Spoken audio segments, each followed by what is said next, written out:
আমার সেই ছোট্টবেলার school life থেকে প্রিয় এক বান্ধবী, যে এখনও আমার প্রিয় বান্ধবীই রয়ে গেছে। তো তার বাড়িতে কার্তিক পুজো ছিল। কার্তিক পুজোর পরের দিনের খাওয়া দাওয়া আর কি ছিল। তো কার্তিক পুজোর দিন তো আমরা সবাই গিয়েছিলাম, খুব মজা করেছিলাম। ও অনেক ভোগ রান্না করেছিল, সেগুলো খুব তৃপ্তি করে খেয়েছিলাম। কিন্তু পরের দিনের খাওয়া দাওয়াটার দিন না আমাদের আর যাওয়া হয়নি কোনো কারণবশত। ম্যাডাম প্রচণ্ড পরিমাণে রাগ করেছেন। রাগ করে আমার সাথে কথা বলা বন্ধ, কিন্তু আমার জন্য খাবার পাঠাতে একদমই ভোলেননি। তো ওদের মেনুতে ছিল ভেজিটেবিল চপ, তার সাথে ছিল মটরশুঁটির কচুরি, আলুর দম। আর এই শীতকালে মটরশুঁটির কচুরিটা তো অপূর্ব লাগে।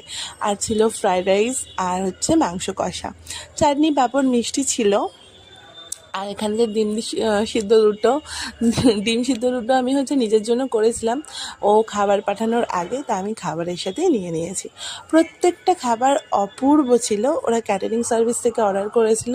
প্রত্যেকটা খাবারই খুব সুন্দর ছিল। বান্ধবী কিন্তু রাগ করে কথা বলছে না, এদিকে আমি খেয়ে দিয়ে সব হজম করে ফেলেছি। যাই হোক, ছোটোবেলার বান্ধবী বলে কথা, রাগ করেছে, রাগ আমি ঠিক ভাঙিয়ে নেব। কিন্তু খাবারটা সত্যিই খুব টেস্টি ছিল, আর আমরা অনেক তৃপ্তি করে খেয়েছি।